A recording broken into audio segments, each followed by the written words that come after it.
اے پیغمبر صلی اللہ علیہ وآلہ وسلم، کیا تم نے ان لوگوں کو نہیں دیکھا جن کو سرگوشیاں کرنے سے منع کیا گیا تھا،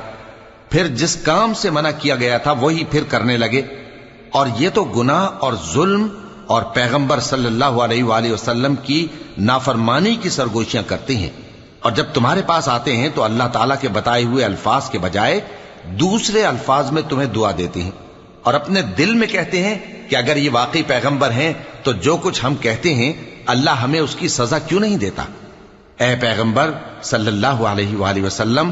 ان کو دوزخ ہی کی سزا کافی ہے، یہ اسی میں داخل ہوں گے اور وہ بری جگہ ہے۔ مومنو،